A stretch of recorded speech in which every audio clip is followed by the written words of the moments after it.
Yeah, but like I will say this about like the video game industry, and like since Uh-huh. we're on the subject, like I was Mm-hmm. actually, I mean, it's cool that you bring it up because like I was actually reading an esports article, or rather an article about like about esports in general. Like Yeah, one of the esports in things general. that people used to kind of laugh at esports.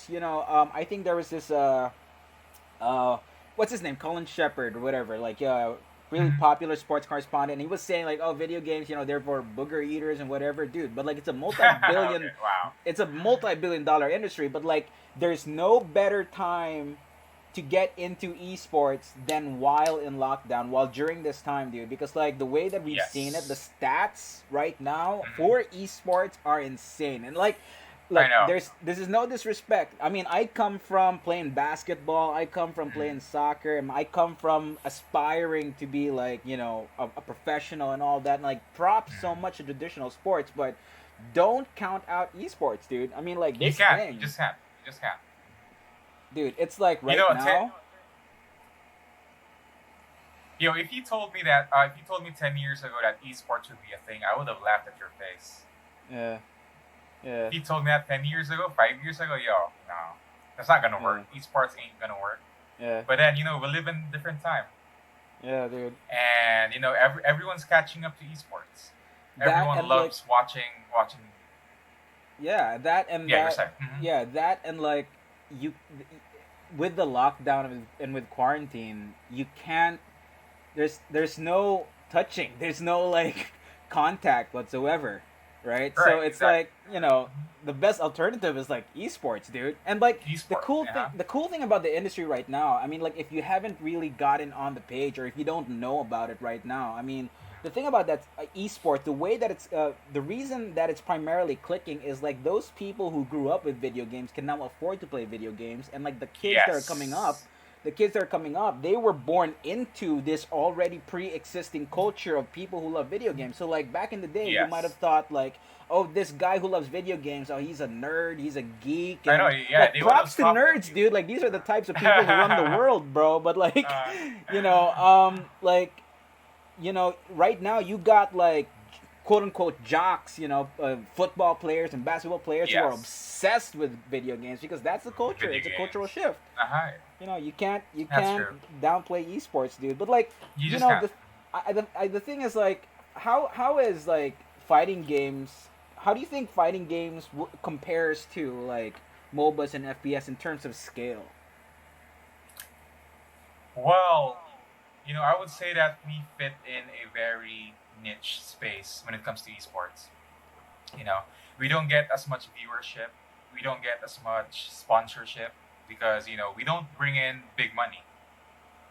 We're not as big as Dota. We're not as big as League of Legends. Heck, we're not even as big as Counter Strike Go, Mm. right? CS:GO. CS:GO, yeah, Yeah. CS:GO, yeah, CS:GO. We're not even as big as a dying FPS game. Yeah. But we have a very dedicated community. We have a very dedicated market when it comes to fighting games. And I'm actually very happy to say that a lot of the producers of fighting games are actually very in touch with how the community feels about them. Mm. They get feedback, they get good bug testers, and I don't know. We're a very tight knit community. So yeah, I guess we have that going for us. Yeah. So I'm Yeah. not sure. I'm not sure how we're going to be taking off when it comes to the esports realm. Yeah. But we're trying to put in work. I know a lot of people in the esports community, and I know a lot of people in the FGC community, and they're putting in a lot of work when it comes to, you know, putting fighting games in the mainstream. Yeah. Yeah, dude. Uh-huh. I And mean, I'm not like, sure if you're familiar. Yeah, yeah, yeah. Go right ahead. No, sorry. I keep interrupting this yeah. latency thing. I'm not. I know. I'm not Yeah. sure if you're familiar, but the Philippines actually had a big Tekken tournament about a few months back, and they've been having it. I don't know, bi-monthly. I think I'm not too sure when it comes to their schedule, but you get a lot of big companies trying to cash in on that fighting game money. Like Yeah, dude. Yeah. Globe is sponsoring. They're offering prize Yeah. money for Tekken. Yeah. So yeah, I mean we're in a good spot right now. We're in a good spot right now. Yeah. Yeah. Mhm.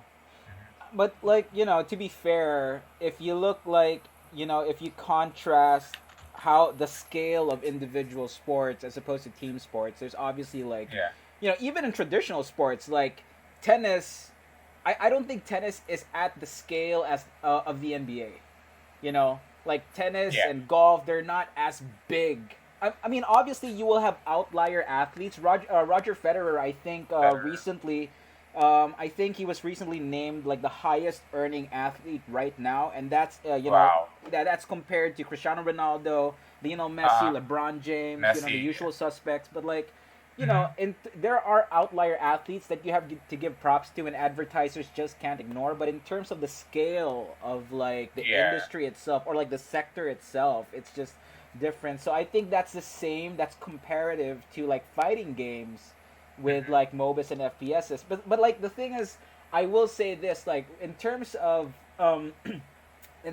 of like suspense and maybe like I think the one of the things that does draw people to like team games are like the nuances, like the small thing, like, Yeah. oh, there's the drama, there's like this player has been like Yeah. this, like that. So Uh-huh. have you, Uh-huh. I mean, I know I saw your Team story. drama. Yeah, you watched Michael Jordan's The Last Dance, right? Yeah, Yeah. you and me Yeah. both. A So lot of drama. a lot of drama. So like all of that plays into like, oh, is this team going to be successful? So I don't know, dude. I Uh-huh. mean, like you don't have that drama with like Rafael Nadal. Like, oh, he doesn't like his coach. I mean, I think like the closest thing to actual drama was with Tiger Woods and his caddy, but like that's not compared to Shaq and Yeah. Kobe and Rodman and Ah, and Shaq and Jordan. Kobe. So like I don't know, it's a different world, dude. But like yeah, Uh-huh. but there's a lot. I It mean, is. It is. to be honest, like I know we've been talking about this a lot, and I'm not a fighting games player, and like I don't necessarily want to dwell on the subject right now, but like I will say this, like Uh-huh.